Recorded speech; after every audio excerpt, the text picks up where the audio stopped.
Good morning, good afternoon, good evening. I am Melanie Carstens. Welcome to Bitcoin Beyond. Today we have a very special guest. We've got Noam, otherwise known as TheAdvisor in the Stacks ecosystem. Welcome. Thanks, Melanie. Really Yeah, happy to be here. yeah, so cool to have you. We met. We've sort of known each other because we've both been in the ecosystem for the same amount of time. We both sort of kicked off in 2021, but we had our first conversation the other day, and we kind of discovered that we had both been on the same journey over the last 4 years or so, and we had this wonderful kind of connection over what we called at the time the stacks law, the law of stacks. So we were like, hey, let's do a show and let's kind of take a little trip down memory lane and what is stacks and where's it kind of going. So um I want to sort of kick off before we get into stacks with who is Noam. Yeah, You're sure. Italy.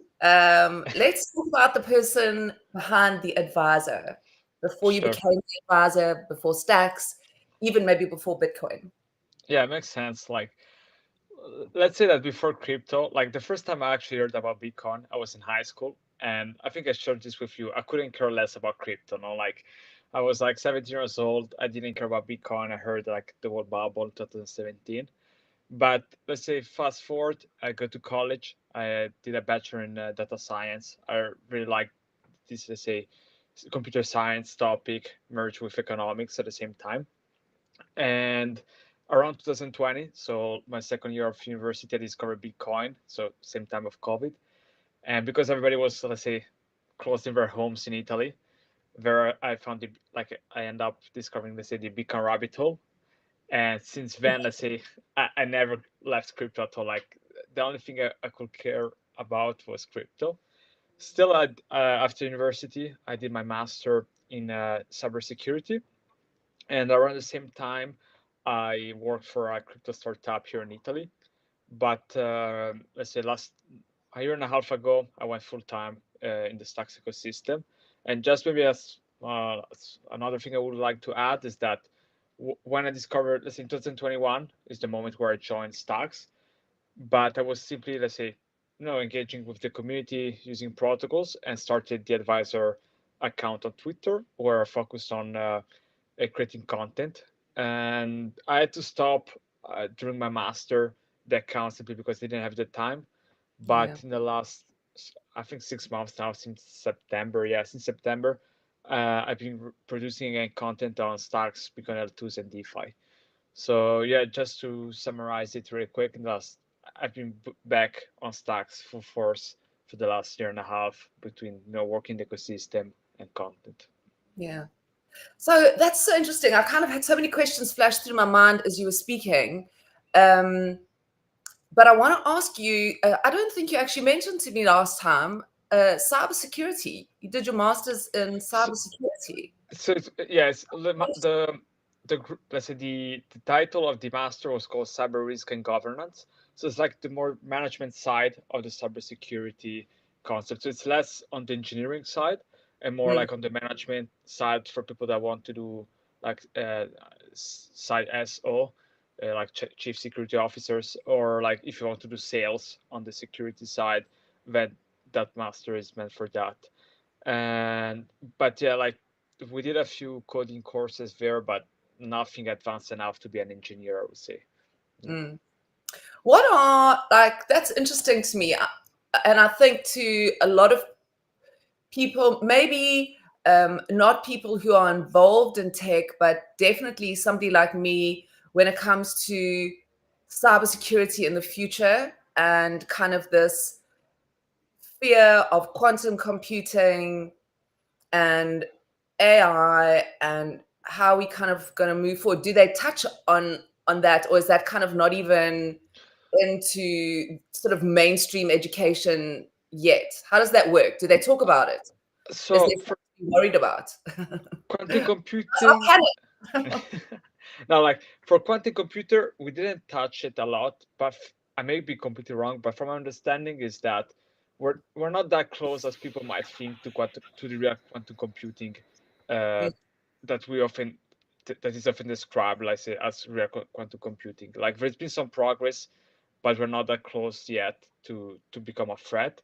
While AI, yes, because AI can also be used as a way to stop, let's say, cybersecurity attacks. So, for example, uh, one thing you could do is instead of having a human, let's say, monitoring what is happening on a network and finding anomalies, you could train, for example, let's call it, it's again, it's like AI models, but you can train this as a software to recognize certain patterns, and if that pattern is flagged as an anomalous, then a human operator can intervene and check it further and determine if it's worth taking action or not. So the idea is that AI can somehow scale the amount of work you can do in cybersecurity, where instead of having humans doing everything, you can use AI, to find the potential security loopholes or finding potential intrude in, let's say, people are trying to attack, and then having humans intervene instead of having humans Mm. doing everything. But at the same time, it could be used as a negative thing. Now, so Oh, people can, I'm seeing like little AIs at war. You know what I mean? yeah, This is a good AI. I'm programming my good AI. You program. It's going to be like video games. it's a, you touched a really important point, because at university we actually told that this, like, at the end, it's like almost like a game, because what happens is that Yeah. attackers find more sophisticated way to attack, let's say, systems, and then let's say ethical hackers or like security guys learn from these attacks and they become better. So at this point, attackers need to become even better to attack a system, and then it's a complete cycle. So then again, defenders like learn from other scams, from other attacks, and they improve. So as you said, it's like a game. It's a circle where like they both make each other better, and usually it's more the attackers that are more sophisticated, and then the good guys become better, simply because they need to think about new ways to attack system, which requires to be more innovative, and then defensive side is more like reactive. So you say, okay, now that we know this attack, we know how also to stop it. Yeah. But yeah, you made a great point here. Yeah. I was talking to somebody today, and it's always interesting to me how when I bring up Bitcoin, to how few people own it or know about it here where I stay, and then their kind of reactions to it, right? So I'm talking to this person, and I'm talking about AI and AI agents, because it seems that most of the real world are not aware yet of what an AI agent is. Whereas for me, I keep just I'm hearing about it so much. So I'm telling him about this, and we're sort of having this, and he looks at me and he goes, I love video games and I love sci-fi. So this sounds so interesting. And I looked at him and I was like, oh my God, I'm actually working in video games. Yeah, It's crazy. But I guess anybody I look at my son who's a gamer. I was a gamer. I think that's me probably too, why big time. exactly, which is why I relate to probably what I'm doing. And Hmm. if I look at my son, he's only 12, but he's already using AI to code. And then he goes through the code and then he sees, because obviously it's a bit wonky, but you can kind of understand how he can be part of the future, because he can understand even buying skins, so why NFTs are valuable. It all kind of makes sense to him, you Yeah. know? I like, from my personal experience, what I noticed is that many people in crypto have a similar background, so a bit nerdy. Like I used to love gaming. I used to like comics. I still do, to be honest. But like there is a few like patterns that you see where like usually these kind of people are really curious, so like they tend to research a lot, and as you said, like especially the new generation, they may even be more prone to join the crypto ecosystem because they're familiar with skins, which is a digital, let's say, a collectible. But generally speaking, like you said, like the people that are in the ecosystem tend to have the same characteristic, more or less. We're all different, but they're all curious. They're all like, maybe they're all a bit more nerdy. They're all like a bit more certain. They like to do research, and I feel like this what also why the ecosystem is so friend. we find, let's say, commonalities between each other. But yeah, you touched on a good point. That at the end, it's all about curiosity, as your son, and Mm. hopefully the new generation of coders are gonna soon help us improve the Web3 ecosystem. I definitely think so. He's got such interesting, children kind of allow you to look at the world in kind of fresh eyes. You kind of get a bit jaded as you get older. And at the time, we were growing just tomatoes at home. When he was born, we planting a lot more fruit trees and stuff now. But so he looks at this, he's just small, and he looks at it and he goes, how come we go to the shops and get food when we can grow it? How come we pay for stuff that we can grow from seeds? And I was like, yeah, why don't we just grow? That's so weird that right has been taken away from us, And then he goes, because obviously, most things are cashless now. Mm. So you very rarely, and for a long time, it's been like have a credit card or a debit card, whatever. So some random, I think his gran gave him like some cash for Christmas. And he was like, What is why is this? this on paper? And I've laughed about it ever since, because I keep thinking one day people are going to look back and they're going to be like, this is the craziest thing. Like, we used to walk around with paper with pictures printed on it and buy things with it. It's Yeah, so I think this is also another like point towards, let's say, crypto adoption, or like yeah, especially the other people, like from personal experience. Like I have a few friends with parents, maybe even like really super successful people, rich people, and like when I say Bitcoin, like I cannot touch it. Like I want, like very used to the cash, no, and instead, like you see friends of my brother, which is 16, almost 17 now, and for them, like they already like bought Doge, or like they already like they play Fortnite, so like they like the yeah. concept of NFT. So to them, instead, it's like completely natural thing, no?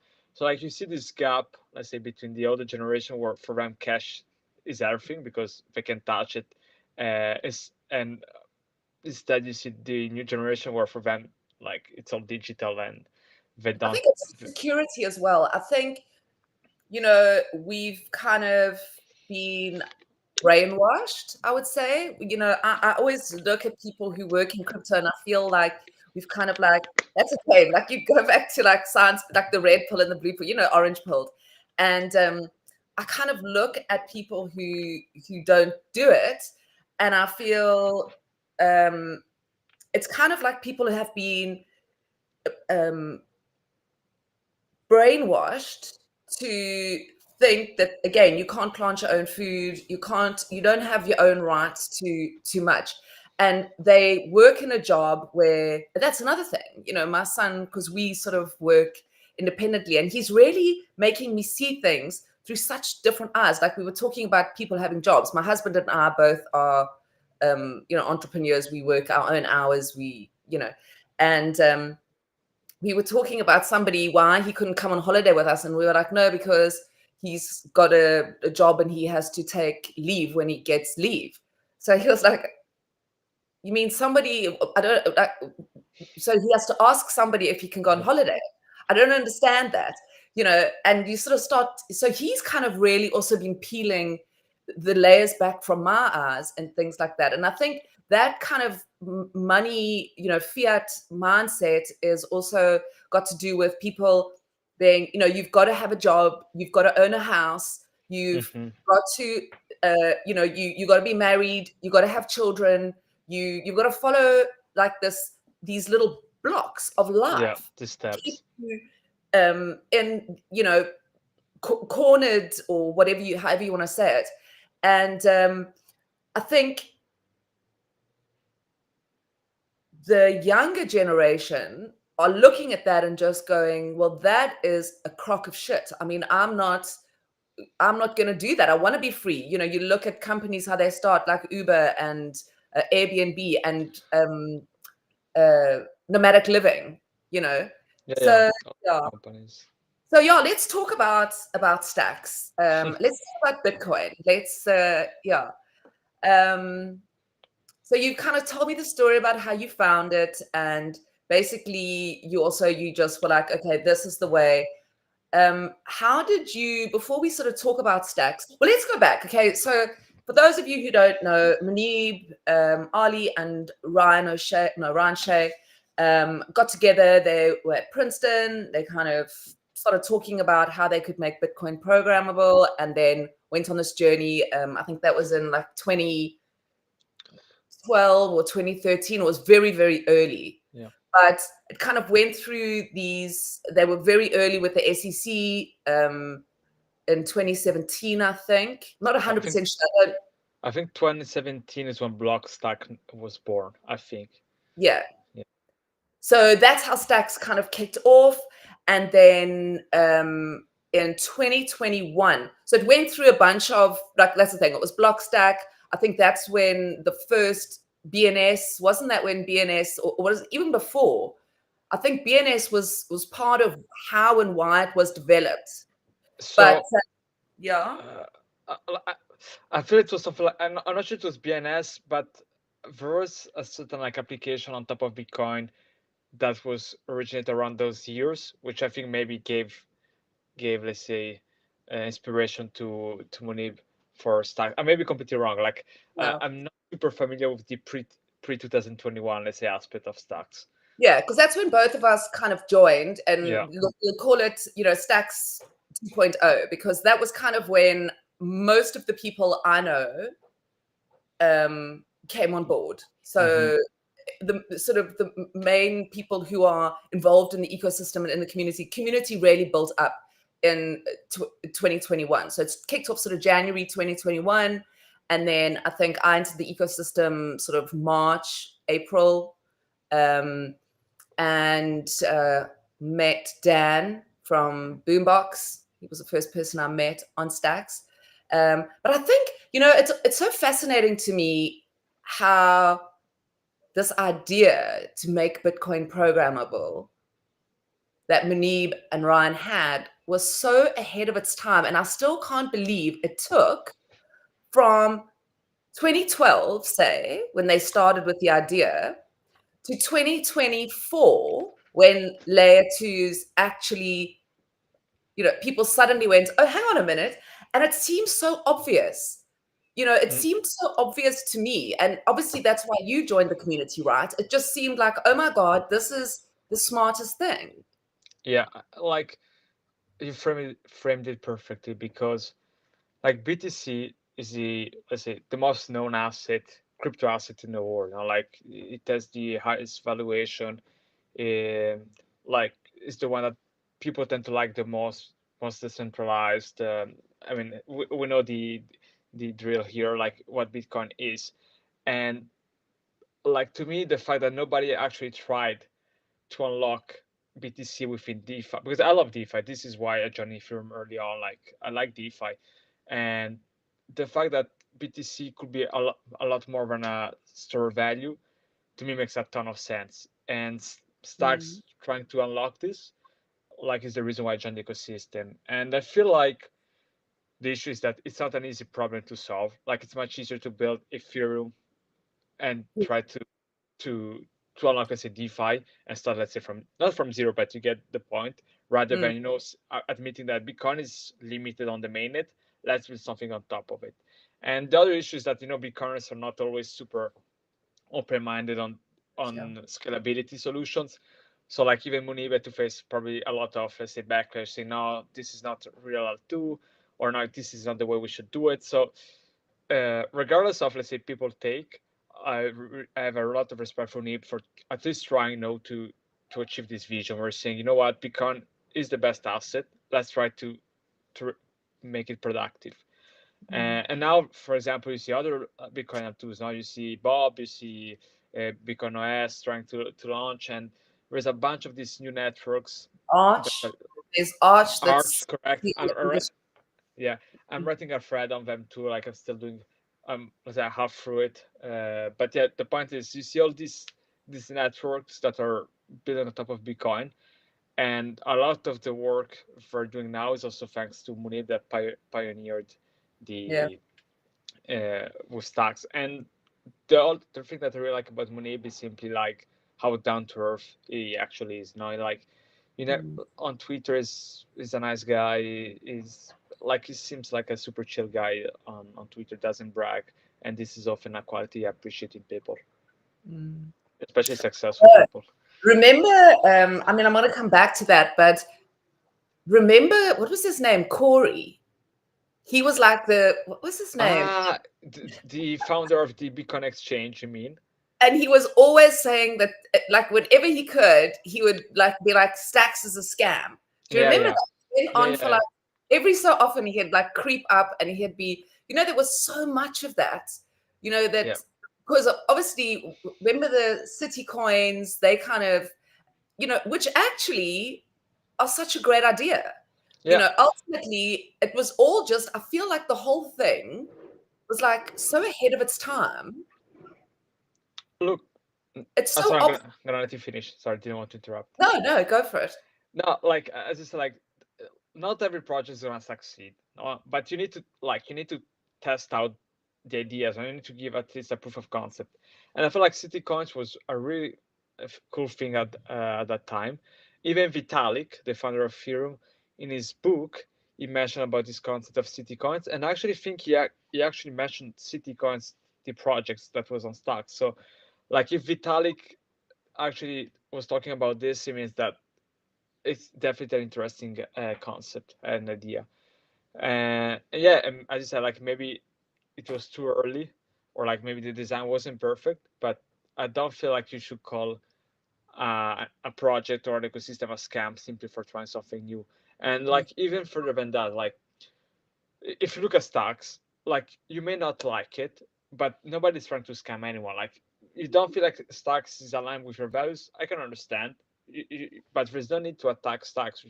You can just now look at it. Like, same thing like for other ecosystem. Like, I feel there's a lot of scams in crypto, but most of the time, like, if there's a project that I'm not interested in, and I don't think it's a scam, I just feel like it's not aligned with my point of view. So I don't even tweet about, like, why losing time criticizing something if it's only because you don't believe in it, and that's it. Yeah, it's weird. I think people I also can't understand that. It's like, look away, Exactly. just look away. It's you don't have to. I think it's often just also jealousy and wanting to not really knowing how to kind of get attention. It's like an attention thing as well, and using the wrong ways to get attention. I do agree with that. And in the last, let's say, couple of weeks, because like I work on Stacks, a lot of Stacks, but I use Solana, I use Ethereum. I follow a bunch of people on crypto Twitter, and one thing that I realized is that there's a lot of people on crypto Twitter which maybe are here just for, as I said, for the attention or for the money. Like, you see people changing ideas so fast. Like, Solana was considered the best chain, and 3 days later, no, it's a scam. It's a scam chain. Like, how can you change your ideas so fast about a token, and publicly say post about it? Like, in my opinion, it means that you didn't believe in that in the first place. Like, so maybe your interest or something else. And again, like, that's so important, just to specifically, I find, and we've both obviously been around now since 2021 and been through kind of a couple of highs and a couple of lows. We've experienced this incredible so I'd say from mid 2021 till early January 2022, maybe a little bit later, October 2021, to when it was this Stacks, Jamil and Nick with STX NFT, which is now Gamma, and then Megapont, Crash Punks, Brett coming up, taking over Stacks Parrots. Indigo. I don't know if you remember Indigo too. Like the game. Yeah. Exactly. I mean, that is, this, if you look at Vandal and Project Indigo and the work that he's put into for years into building that game steadfastly. And you get people that kind of will be, oh, it's a scam. And you think, that's not how scams work. If you just did a tiny little bit of research and you look at the people, the kind of people that make up this community, I think that is that's so important, is to, you know, we see it all the time, do your own research. And that means so much more than just, you know, DeFi. It means going into what are you investing in? What is this blockchain? Do you even understand what blockchain is? It's not just about buying a token and hopefully selling it in a few days, or buying an NFT and selling it in a few days, you know? So I think this experience of Stacks kind of, you know, going through this megapont, we've been through that together. We've been through then the sort of bear market that followed that, and which I think Stacks went down to, like, you know, I don't know what it was, 15, 20 cents. Exactly. You know, which again, I keep saying, you know, we're still not anywhere near if you've been around, and that's what people don't understand. You have to hang around. You know, you're going to lose money. Anybody who has lost money in crypto has just sold it too early, you know, and bought and not done the right research. But where I'm going with this is, you know, then we get onto ordinals, and once again, this, you know, at the end of a bear market, so that just wiped what was left of sort of the active community out of NFTs. But it then turned the whole world onto layer twos, which is, you know, and then obviously where we are now. But yeah, so Stacks, you and me have been around for this hell of a journey. And and I want to touch a point here, like you mentioned how, like, this is not a few points, but for example, you said this is not how scams work. And like you said, like, people don't realize how hard it is to build, especially in crypto. Like, it's not if a project cannot deliver, it's not necessarily a scam. Like, they may have tried and they didn't succeed. Like, instead, like, scams is what we see, like, for example, with meme coins like Libra. Like, these people are intentionally sniping, like making deals on the side to maximize profit. This is scamming. Like, people instead trying to build and failing, this is not scamming. But also, I said, like, also the bear market. Like, I feel like a lot of I was working in the crypto space during the bear market for a crypto startup before joining stocks, as I was saying during my master.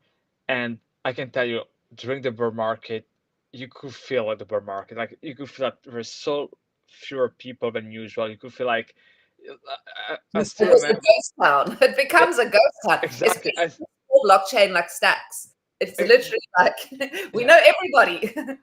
But I still remember, because I was working on the Ethereum ecosystem. It was like a few months after FTX, and I was like, it was like February, January, February, right after FTX, that happened in October, if I remember correctly. And I was saying, like, is crypto dying? Like, I'm in the right industry, yes or no? Because, like that, in that moment, you start questioning yourself, because in the bear Yeah. market, really, like, there's only the people that actually believe in the ecosystem. And now, like, we're more or less in a bull market, let's say, despite, I see the altcoins not doing super well lately. But, like, people that complain now, I don't think we remember how hard it was just 2 years ago. Like, it was a completely different game. Yeah, it is. It's you know, I think again, this idea of a long haul, and you said earlier about how much you respect Manib, and how I think we all have to take a lesson from that. You know, we all kind of have to go, you can't, it's hard. It's very hard. Like you said, you question yourself. You're like, hang on a minute. When I talk to my friends about this, they think I'm nuts. Then when I'm doing it, I'm watching it kind of go up, down, up, down, up, down, and I'm being faced with scammers. And, you know, is this real? And then what I always do is and when I'm speaking to people, is I say to them, forget about everything you've heard. Forget about all the tokens. Pretend none of that exists. DeFi goes away, NFTs go away. Let's just follow the path of tech from the beginning of computers to now, and what that looks like. Now, a journey doesn't stop. We haven't once through history gone backwards. We move forward. So what I say to people, in the real world that look at me like I'm a nutcase when I talk about what I do, is if it all goes away, the fact is that the tech is too good to ignore. So it is going to happen. You've just got to choose the right horse to back when you're in it. And the only way to do that is to make sure that you're surrounding yourself with people who have good intentions and who are building things. And I think there's a lot of kind of, speak in the Stacks ecosystem at the moment, because it's been a few disappointing months, but at the same time, you keep having to go back. And I'd like to say that, it's such an important point to me. Remember where we are. Look around you, look at the other blockchains, and remember where we are and what this person, how long Neeb has been at this and what he's faced through this time. So yeah.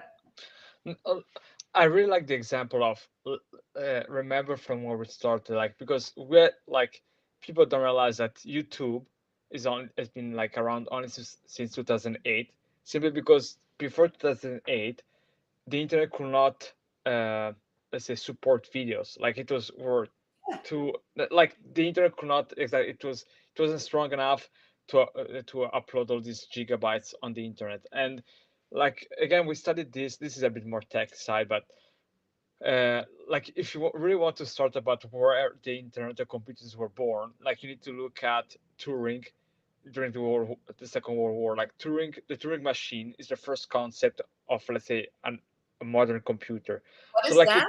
What that is? The what? The Alan Turing was this mathematician, let's call it, during the World War II, that was able to crack the code the Nazis used to use to communicate between each other. So what? So it did this via this, let's call it, computer. And let's say the Alan Turing computer, it's a fascinating story. We did a movie about it. I don't remember the name, but if you look at for Alan Turing on Wikipedia and internet, they're gonna find his story. But when I started my first computer science course, we started with let's say his computer, because it's all the 0101 that you know about computers. Yeah. It more or less started that concept. Let's simplify it. Let's simplify it like this.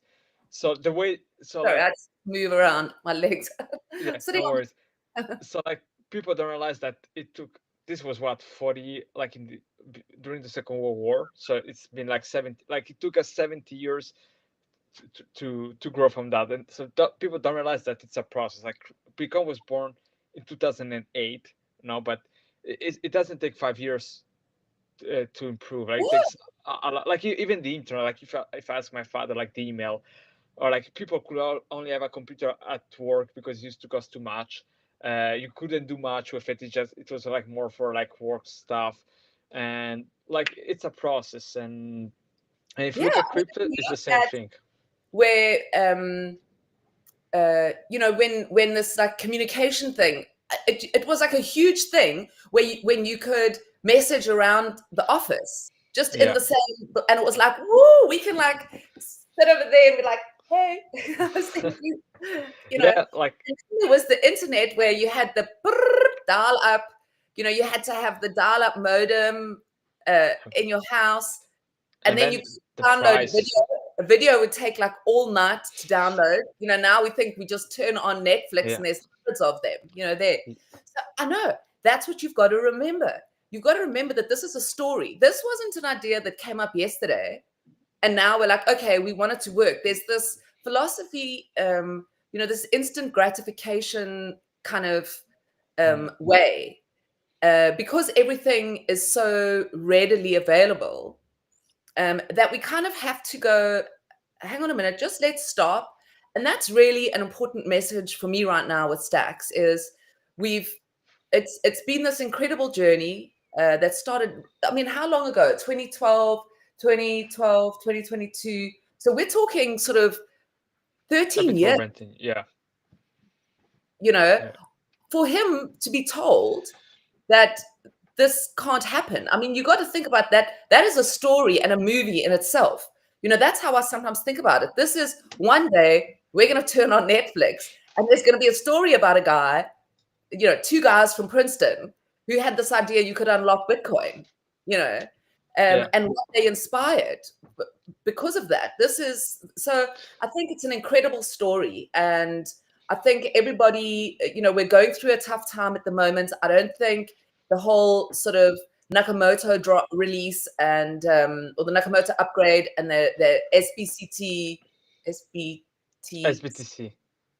can't say it right. SBTC. Just add an S to BTC. Yeah, SBTC. Yeah. Just add an S to the classical BTC. No, but I'm terrible with saying like acronyms. Yeah. I get them like so mixed up. It's terrible. So you're gonna have to excuse me. I'll mix them up.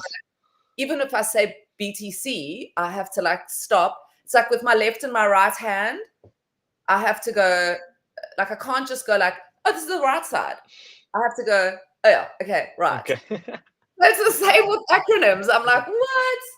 I just want to say hello to some people quickly who are watching this. We don't normally with interviews, but just want to say hi to Reese and Zero Authority. Reese is an incredible artist on Stacks. Yeah, I had a call with him. I had a call with him a couple of weeks ago. Really nice guy. Yeah, lovely. So I just wanted to say hi to Reese. Look, TheAdvisor is a legend. Yeah, Zero has been supporting my content since day one almost. So yeah, he says TheAdvisor is a legend. And so yeah, Reese is an incredible artist on Stacks. I mean, I would call him sort of I think the godfather of Stacks NFT 2.0. You know, he's very much driving, you know, fine art on Bitcoin on Stacks, and he's got a show on a Tuesday night. If you know, at 2 p.m. ET. And then Zero as well, building what I think is the future of the way we work. You know, this sort of gig marketplace where, you know, just like, and again, you have to remember, whenever you look at things, how does society move forward? In little increments with music. Oh, thank you. Peace. Reese is dropping his monthly piece today on Gamma. So fine art, please support Reese Swanepoel. He is really driving a lot of what our community does, and he's dropping a piece today on Gamma. So head over to Gamma. I think it's stacks.gamma.io and have a look there. So now I've lost my train of thought. We're saying about the gig. We're talking about Zero. Yeah. Zero and the gig marketplace. So you look at like Uber, right? So it becomes, you don't actually need to own a car. You can get one person to own a car and he's driving a bunch of people around. Airbnb, you don't need to own your house. You can digital nomad all over the show. The same is going to happen with work. You're not going to need to have, again, going back to how my son looks at it. My son thinks it's crazy that you would have the same job. You know, he's doing animation. He's building 3 games with 3 different people. He's, you know, going to art school in real life and producing real art, then doing his NFT collection. Then, you know what I mean? It's this idea of you don't have to do one thing with your life. Life and the opportunities that are afforded to you are so vast. And that creativity has been taken away from us with the way, you know, society works. So I think what Zero is doing with a gig marketplace where you can go on, you can put your profile there, you know, you've developed a reputation in our ecosystem for writing threads, researching what's going on. If somebody needs that done, you know, that is new to the ecosystem or on any ecosystem for that matter, And so yeah, I'm gonna have Zero on the show at some point to talk about it, because I love what he's building. Yeah, he's a great guy, and like I'm in touch with him on Telegram, and like he has a lot of passion. Like he's always there to support builders. He is a builder himself, so if you have the opportunity, definitely have a chat with him. Yeah, I'm going to, because they've got lots of exciting stuff coming up as well, right? So okay, so we've spoken a little bit about this journey of stacks and the sort of NFTs. Let's get into DeFi. Your interest in DeFi. What is DeFi? Yeah. Let's start there. To me, DeFi, if I need to say it in a few words, is simply meaning making finance accessible to everyone. And like it's a broad concept, but giving a few examples is, for example, what banks do is, for example, they lend money to other people and they take a commission. Also, maybe they use our deposits. I'm not the most expert guy in how banks operate on that side, but I would assume that they use some of the deposits that we have, part of it, to lend it to other people. They take a commission. Oh, of course they do. Yeah, obviously. No, I'm not the most technical guy on how banks operates, but the point is, for sure, they use some like our deposits. They do loans on it and they take a commission. No? And funny thing, I make 0%, like I earn 0% on my savings on my banking account. So now you can replicate the same thing on with the blockchain, where basically you don't need anymore a middleman. So you don't need anymore a bank, because you replace it with code.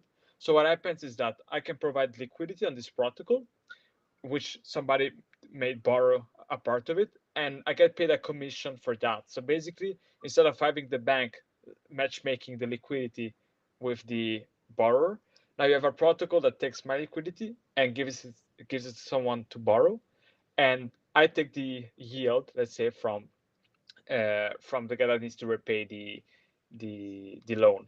So the idea is that all the financial concepts that we have in traditional world can be let's say, can be in a certain way replaced, and so people can earn more money and the cost decreases. So like, even another thing, now if I need to do a wire fund to the US, like super simple stuff, but because I live in Europe, it's gonna cost me like I remember I sent one time, I think I sent, I don't remember like what amount, but it was like $60 just to do a wire fund to the US, and it took like 7 days. So like, and I need to thank my bank that will allow me to do it. Now with stable coins, I can send let's say I can send euro, dollar, wherever you want, to any guy in the world in a few seconds for a few cents. So again, you don't need a bank to do a wire fund. I can do it by myself with a wallet, or something like a bit more, let's say more on the finance side is, for example, if you own stocks. Let's say that you own Apple stock, no, but now you want Amazon stock. You need to sell an Apple stock to buy an Amazon stock. So now this is a taxable event, and what imagine instead of maybe 100,000 worth of Apple stock, and I want to take a loan. I'm not even sure a bank will actually, like a normal bank, unless I'm not super rich, like I have like millions and stuff. They're never gonna accept that. Instead, I can. You use your stocks as, sorry to interrupt you, but can you use your stocks as collateral or whatever it's called? I think Elon Musk did it to buy Twitter, so I'm sure like if you're certain rich, like if you're super rich, you can accept it. Right. I couldn't go in with my few little Apple stocks. I don't think exactly. Hey. So yeah. And anyway, regardless, it's like a paper trail of hell, and you've got basically beg for it, and give your it's paper. You touched on an important point. Like, if I need to take a loan from the bank, if they're gonna ask me paperwork, it's gonna take time. With crypto, I can do it in a few seconds without any people permission. So this is another important point, like reduce costs, like not only monetary costs, like frictions. But regarding the stocks, like you could tokenize stocks, for example, on the blockchain. And at this point, for example, you can enable swaps. Like I could trade Apple stocks for Amazon stocks without selling, for example. Or like I could go to a lending protocol and deposit my stocks and use it as collateral. instead of using, let's say, Bitcoin or wherever or anything else. So like you're just improving a lot of the finance services that we have right now. And again, we're basically the middleman, which can be the bank, which can be anything. Like the bank is the easiest use case usually because people interact with that. Is you remove it and substitute it with code, and you just leave the two other side of the game of the coin. Also the maybe the lender and the borrower, the sender of the money, the receiver of the money, without the middleman. And it's funny because like my uncles, they usually tend to mock me a bit because I work in crypto. I work for big banks, and especially when crypto was down. And like what 2 months ago, were visiting us, and obviously I had to comment a bit on. They used to joke about me, so I joked about them. So like, do you like Bitcoin now at 100K? No, and no, maybe you're right, but. Generally speaking, like maybe going back on stacks a bit on DeFi. So But also, just on that point, always zoom out.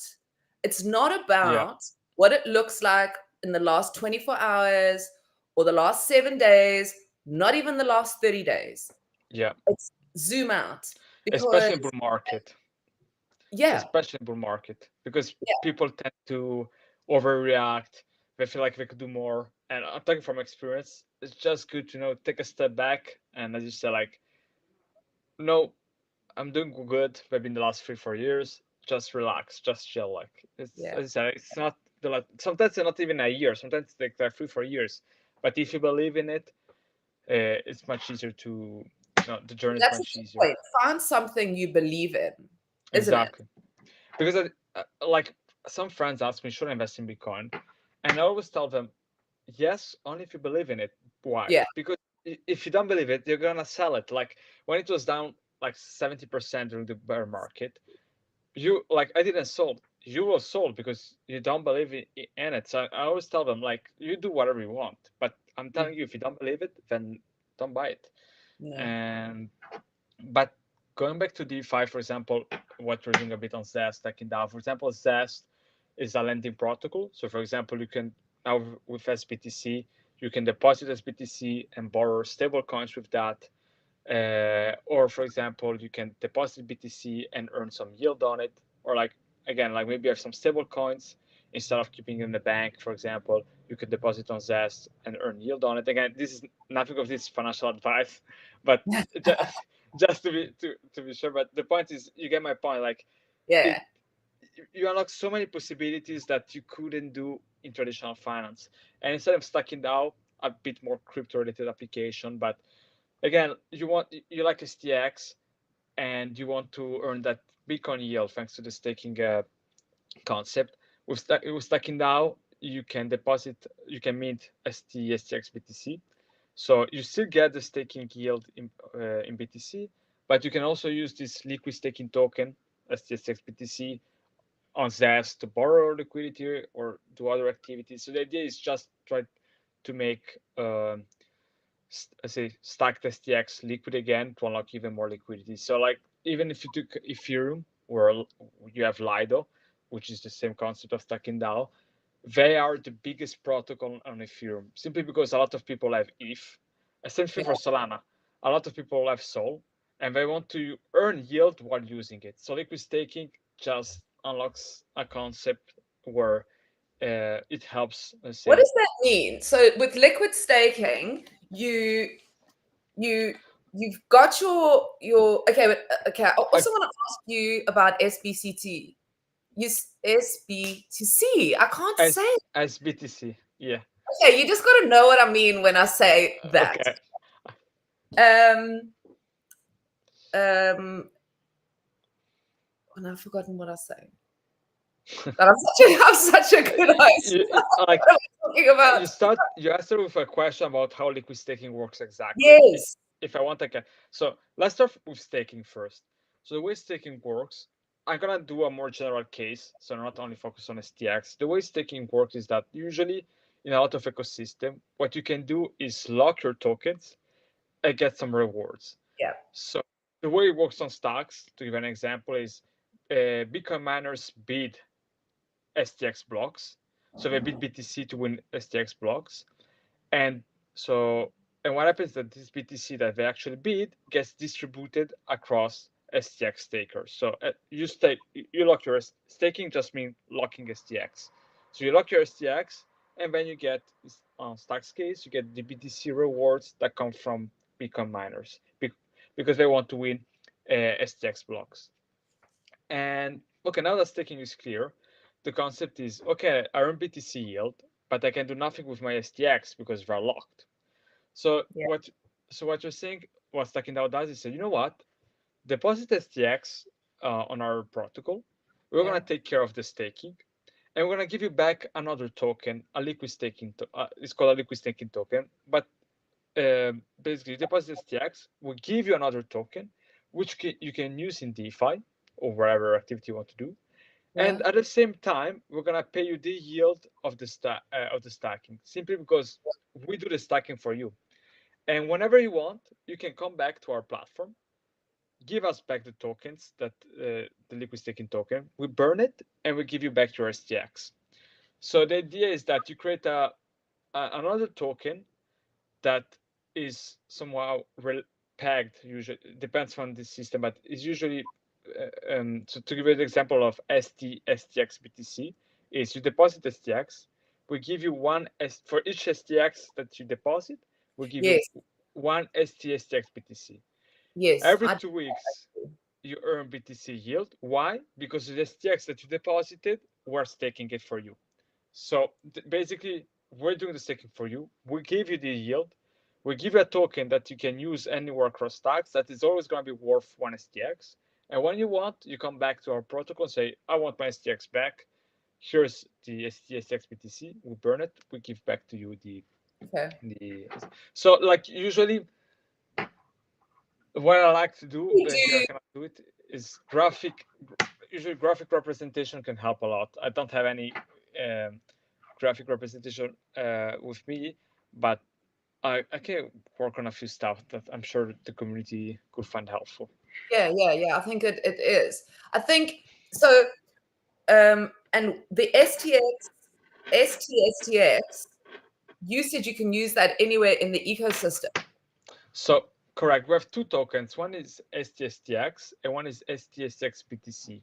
The difference is the STSTX, you earn STX rewards, and STSX BTC, you earn BTC rewards. But they can, like, the concept is the same. It's simply which tokens you earn as, let's say, from the staking rewards. Right. So yeah, I know it can become a bit more It's a complicated. lot of acronyms Correct. of I know. STX, And and then there's like Alex. They've all got their own. yeah, I know. It's super. I once saw a post about all the different stable coins. So you have USDC, USDT, USDA, USD. So like, it's funny because like, just to say USD, you have like 10,000 different tokens. But That's what I always think. Like normies and DeFi, it really worried the idea of, I mean, I actually write about this. It's something that I think I write about it because I'm trying to figure it out myself. Is how on earth, a normal person is still nervous, sort of online banking, and now you've got to say to them, okay, listen, use your fiat to buy this magic internet money, and then do all these things with it, do the SBC, STXBC, and then you can have liquid staking. And I think people, that's just like, I've been yeah, in crypto for so long, and even as you were talking, I suddenly remembered that I've done all this, but I don't even. And when I did it, I took a book and I actually wrote like, okay, I've taken my Bitcoin and I've turned it into stacks. Then I took the stacks and I put it into stacking DAO, and I got and then you can do something. I took my STX. I know there was another thing that I did with it. Can you swap it or farm it, or what can you with do? with SSTX, what you can do is a lot of stuff. So for example, you can deposit on Zest, and then you can borrow against it or earn some yield. You can swap it for the That's token what I did. on DEXs. You can even, like, on Bitflow, you can put it on like this. Like, obviously, if you want to swap STSTX for, let's say, for US, let's say for USDT, or let's Can not you call do it that? USDT, but Can you take your STX and swap it for another currency, another code? For another token, yeah. And then, Really? like for another, like if you go on Bitflow, I can share my screen. I think yes. Let me share. That is now very interesting. But And the whole time, I guess, how then is Stacking DAO winning? They are then winning because they have the STX and they're earning the yield on the STX. Is that good point. how they are kind of earning? We take a commission from the staking rewards. So like, let's say that if you stake by yourself, okay, you are locked, but you make the full 100% of the yield. Instead, if you go for STX BTC, then yeah, flexible because you're liquid, you can use DeFi, but we take a commission on the. Okay. Oh, right. Because you still get getting your rewards. Sorry, yeah. Yeah, we get like, let's say that, let's assume we earn 100 BTC. Like I have no idea how much is it, but let's say we generate 100 BTC in staking rewards. Then we take 5% of that, and the rest gets distributed to the stakers. So we take a commission on the staking, basically. Okay. But let me share my screen right now. I'm using a wallet where I have nothing in. Now let me use another wallet. 1 second. I'm not gonna dox my wallet, so I'm just gonna use an empty wallet anyways. But, I know that's like my biggest fear when I share my screen. It's like, oh, am I going to press on something? yeah, exactly. I don't like to exactly. Let me connect my wallet 1 second. Just okay, connect. I'm using an empty wallet just to show you some stuff. That's awesome because I don't think you can ever. I think it's so dynamic. It changes so often. Because we're in the process of building it, that I don't think you can ever know enough, if you know what I mean. It's a conversation we should have all the time. I love these conversations. I get you. Like for example, let's say you have STX. What you can do is, let's say you have 10 STX, you can choose all the tokens that you have here, let's say USDC, and then once it's load, you can just swap the STX for your USDC. So the idea is that you're really super flexible because you can do anything you want. You can lend it, you can borrow it, you can swap it out for another token, and you can even, obviously, like if you want to swap STX for USDC, you need to have some liquidity to do that. So what you can do is provide liquidity to the STX pool. But this is a bit more complicated stuff, to be sure. But the idea is you can swap, even provide liquidity and earn some yield, etc., etc. That's what I did. I'm just remembering now. That's the part I did, and I still don't. I keep going on there, and I look, and I'm like, I don't understand what is going on. I just know I did it, and I'm leaving it there. I'm not. You know what? I'm that kind of person. I do it, and then I just go. You know what? You made that decision. I think that is to me, that is like the best advice I can give somebody is, that do your own research is so important. That's how mistakes are made. That's how every mistake you're ever going to make, often mistakes are made, even if you've done research, but is do that and then stick by the decision you make. Don't just make a decision and think like, okay, I'm doing it with FOMO, because that's where things go wrong, is those like FOMO-based moments. Yeah. With me, I know, as you were showing me that, I realized, oh, hang on, I've done that screen. I know that I've got some money there. No, but before you say something really important, because it's one of the things that I care the most in crypto, which is user experience. So, like as you said, like it's really hard for us. Imagine you need to say to someone, put money in this wallet, then swap it to this token, and then bridge it to stacks. Like this is not gonna scale. So the way I envision it, and hopefully we're closer than ever to this, especially on other networks, but is, for example, you have a wallet where you connect your email, then you said, do a wire fund, like on any other, let's say, financial application. You do a wire fund, and you see USD, but in the background it's actually USDC. You don't need to know that is USDC. Yeah. You just see USD. Then you see earn 5% yield on your USDC, on your USD. And what happens that in the background there is Zest. You don't need to mention that there is Zest. You just do, like, the bank doesn't explain you how they earn 3% on your they probably buy bonds, but the point is they don't tell you how they do it. You just trust them. Same thing with crypto. You need to abstract away all these complexities, and then you can have a section like advanced, and you can have like the trading, let's say the trading let's say the trading UI, which is way more advanced. Like you can, even on Coinbase, you have Coinbase Normal and Coinbase Pro. Like Coinbase Pro is not for everyone because it's like more advanced stuff. But same thing, you can have a wallet where super simple stuff like Revolut. I don't know if you have Revolut in South Africa, but the concept is like I know it's Revolut. okay. It's like, so imagine a user experience like Revolut for crypto. Like this is where I see it. Like you need to abstract away all the complexities. Yeah. And 100%. like, if you look at financial houses in real life, okay, we've got, say, over here, we've got Alan Gray, okay, that's or Investec. So they're not banks, those are financial houses. You go there, you say, I've got this, I've got $100,000, make money for me. That's how it happens.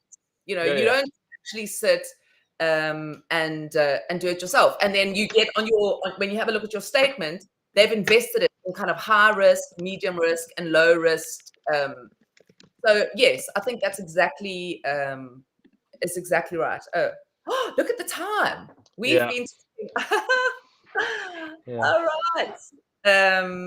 Okay, so we've just realized, Peace has just mentioned to us that we're running. We got a little bit too involved in our conversation, so we're going to have to do it again. There's so much to talk about. When it comes to building on stacks, when it comes to building just DeFi in general, and what it means for the future, and just kind of how much we've got to pay attention to what's going on, how much we've got to, I think, stick by Munib's vision and what Stacks is. Yes, we're going through a couple of, I think there's some growing pains at the moment. But it's good. Growing pain means that people care and you can grow from there. Like, what a wonderful way to say it. Yeah, that is actually such a beautiful way. It does. It means that people care. And the people that are still here, some or a lot of people complaining, they haven't turned away. They are still here, and like you say, they care and they want to build. So I think that's beautiful.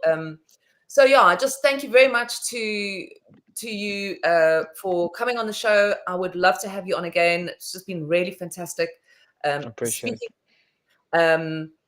Just a quick, before we go, anything that people should know about with Zest or with Stacking DAO, that's a little bit of a shout out you want to... Yeah, look, for anyone that has questions about, let's say, Zest or Stacking DAO or generally stacks, simply like you can send me a DM on TheAdvisor.btc, account on Twitter.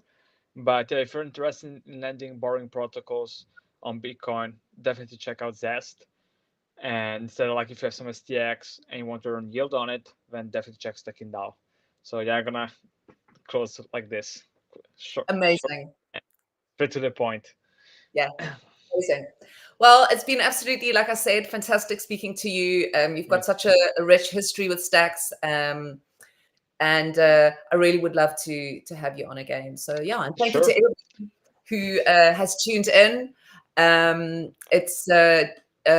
very grateful to have you here. This is our, I think, 5th episode of Bitcoin and Beyond, so still very new. Lots of growth, and can only do it with you guys. So please tune in every Thursday at 12 p.m. ET. Thanks for joining us. Bye. Thanks a lot for having me. Bye-bye. Bye.